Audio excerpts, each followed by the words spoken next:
Hello guys, welcome to another video of stock market friends. Shri Ram Twistex limited guys एक upcoming IPO आज open हो रहा है। जानेंगे complete analysis, business model, financial condition, performance, GMP कितना चल रहा है, लिस्टिंग कितना मिलेगा, अप्लाई करे या फिर नहीं, फाइनल डिसीजन क्या लेना चाहिए, इन सभी पॉइंट्स को डिस्कस करेंगे। और ये कोई रिकमेंडेशन वीडियो नहीं, इसलिए जो भी फाइनल डिसीजन होगा अपने रिस्क पर लीजिएगा। चलिए फ्रेंड्स वीडियो को स्टार्ट करते हैं। आईपीओ 23 को ओपन हो रहा है आज के दिन। 25 फेब को क्लोज किया जाएगा। 2 मार्च का लिस्टिंग डेट है। 10 रुपीज का फेस वैल्यू, 95 टू 104 रुपीज पर शेयर की प्राइस बन, 144 शेयर्स की lot size, fresh capital book built IPO है। 110 करोड़ का इशू साइज, 1.06 करोड़ शेयर्स का इशू किया गया है। बुक बिल्ट आईपीओ है। बीएसई एनएससी दोनों एक्सचेंज में लिस्टिंग किया जा रहा है। अलॉटमेंट डेट 26 फेब का, 27 फेब को रिफंड रिलीज किया जाएगा। शेयर डीमैट अकाउंट में क्रेडिट होगा। ऑफर जो दिया गया है QIB 75%, HNI 15%, retail 10% only offer दिया गया है। रिटेल मिनिमम 1 लॉट अप्लाई कर सकते हैं। 144 शेयर्स मिलेंगे। 14.9 थाउजेंड पे करना पड़ेगा। मैक्सिमम 13 लॉट अप्लाई कर सकते हैं। 1.9 लाख रुपीज पे करना पड़ेगा। Small HNI minimum 14 lot apply कर सकते हैं। 2.1 लाख रुपीज पे करना पड़ेगा। मैक्सिमम 66 लॉट अप्लाई कर सकते हैं। 9.9 लाख रुपीज पे करना पड़ेगा। Big HNI minimum 67 lot apply कर सकते हैं। 10 लाख रुपीज पे करना पड़ेगा। अगर हम बात करें इस कंपनी के अगर हम यहाँ पे कंपनी का अगर हम देखेंगे जीएमपी की बात करें तो कंपनी का जो जीएमपी है 5 रुपीज का ट्रेड कर रहा है। 4.8% का लिस्टिंग एक्सपेक्ट कर सकते हैं, जो कि एस्टिमेटेड लिस्टिंग प्राइस है 4.8% का। और लिस्टिंग प्राइस जो होगा 109 रुपीज का और 720 रुपीज का एस्टिमेटेड प्रॉफिट आपको सिंगल लॉट पर मिल सकता है।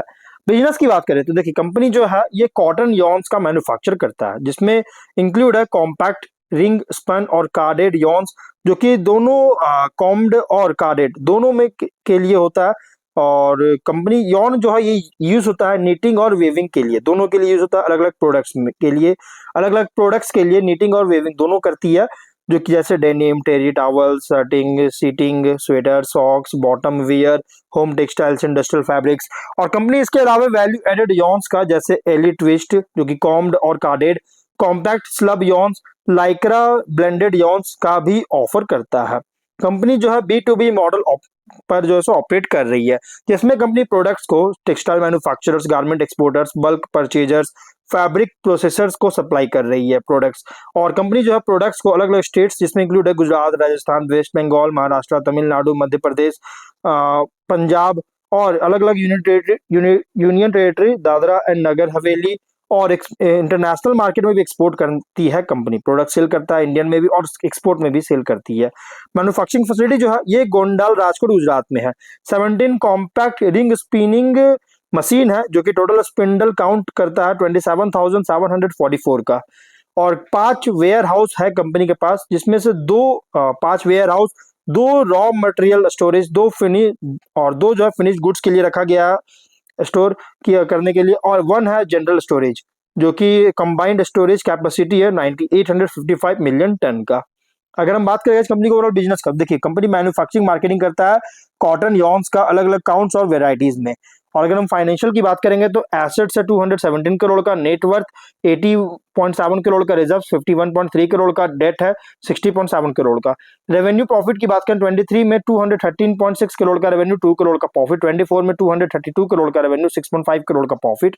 25 में 256 करोड़ का रेवेन्यू, 8 करोड़ का प्रॉफिट है। फर्स्ट हाफ में 132.3 करोड़ का रेवेन्यू, 7 करोड़ का प्रॉफिट है। कंपनी का फाइनेंशियल अगर देखा जाए तो टॉप एंड बॉटम लाइन में ग्रोथ होता हुआ देखने को मिल रहा है, लेकिन 24 से जो बॉटम लाइन है, मतलब कि मार्जिन जो है ना, बहुत ही हाईयर देखने को मिल रहा है, जो कि कंसर्न रेज कर रहा है, क्योंकि हाईली कॉम्पिटिटिव फ्रैगमेंटेड सेगमेंट में ऑपरेट हो रहा है इसके वजह से। अगर हम बात करें ऑब्जेक्टिव का, तो कैप्टिव यूज के लिए वो 6.1 मेगावाट सोलर पावर प्लांट का सेटअप करने में फंडिंग करना चाहता है, और 4.2 मेगावाट का विंड पावर प्लांट का सेटअप करना चाहती है। लोन रिपेमेंट करना चाहता है, working capital requirement, general corporate purpose के लिए फंडिंग चाहता है, इसके लिए आईपीओ लेकर आया। Ratios ROE 10.7, ROC NW 9, PAT margin 5.3, EBITDA margin 12.9% का, डेट इक्विटी 0.7 टाइम का, PB है 4.1, P रेशियो 38.2 टाइम का, प्रोमोटर होल्डिंग प्री इशू 47.1% का, और मार्केट कैप 416 करोड़ के अराउंड होगा। कंपनी के प्रोमोटर है भावेश भाई भेखू भाई रमानी, जय अतुल भाई तिलाला और निधि भावेश भाई कोठारी इसके प्रोमोटर है। अगर हम बात करें इस कंपनी के ओवरऑल, अगर देखा जाती है हाईली कॉम्पिटिटिव सेगमेंट में ऑपरेट हो रहा है। प्राइस बैंड जो रखा गया बहुत ही ओवरली प्राइस रखा गया, ओवरली से भी ज्यादा प्राइस रखी गई आईपीओ का। अगर हम यहाँ पे देखेंगे कंपनी का, अगर आगे बात करें कॉम्पिटिटर को लेकर, तो देखिए Ambika cotton mills, Damodar industries, Rajapalayam industry mills, ये तीनों इसके कॉम्पिटिटर है, जो कि सेम बिजनेस कर रहा है। स्वॉट एनालिसिस करेंगे तो स्ट्रेंथ में कंपनी जो textiles twisted Yon manufacturing sector में ऑपरेट कर रहा है, जिसमें यॉन्स का और रिलेटेड टेक्सटाइल प्रोडक्ट्स का प्रोड्यूस कर रही है। यॉन मैन्युफैक्चरिंग जो है ये कोर इनपुट है downstream textile, apparel, home textile industries के लिए, जो कि स्टेडी डिमांड को सपोर्ट कर रही है। प्रोडक्ट जो ऑफर कर रहा है इसमें इंक्लूड है कॉटन और ब्लेंडेड यॉन्स का, और ये बेसिक और स्पेशलाइज्ड दोनों टेक्सटाइल रिक्वायरमेंट्स को केटर कर रही है। डोमेस्टिक प्रोडक्शन जो कि सपोर्ट करता है सप्लाई चेन लोकलाइजेशन को लेकर, और इंपोर्टेड टेक्सटाइल इंटरमीडिएट्स पर जो डिपेंडेंसी है उसको रिड्यूस करता है, जिससे इस कंपनी के लिए एडवांटेज मिल रही है। अगर हम बात करें तो कंपनी पोटेंशियल है डोमेस्टिक टेक्सटाइल मिल्स और गारमेंट मैन्युफैक्चरर्स, इन दोनों को सर्व करने का पोटेंशियल है, जिससे रेवेन्यू बेस को डाइवर्सिफाई कर सके।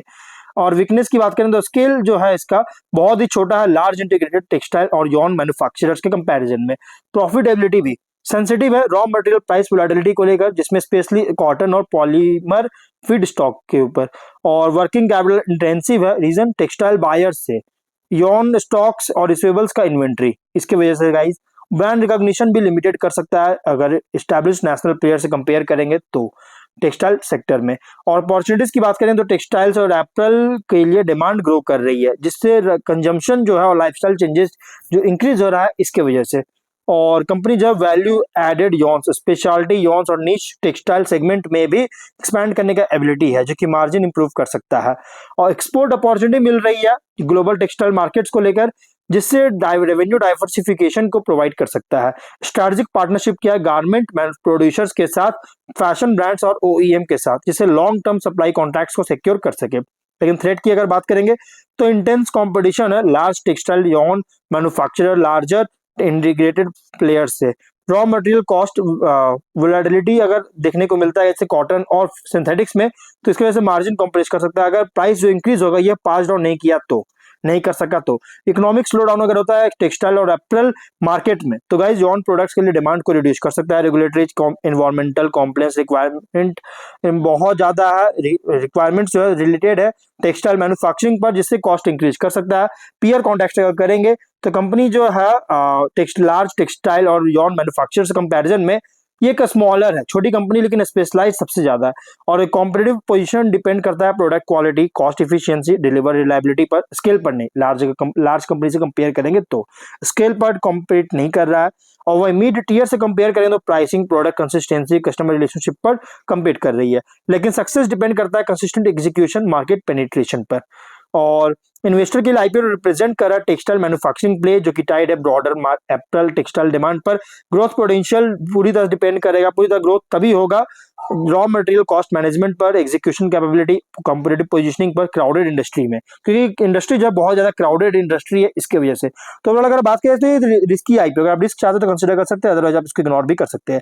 बाकी फाइनल डिसीजन जो भी लीजिएगा अपने रिस्क पे लीजिएगा। चलिए फ्रेंड्स वीडियो कहीं पर एंड करते हैं, अगर कोई डाउट है कमेंट बॉक्स में पूछे। मिलते हैं नेक्स्ट वीडियो में।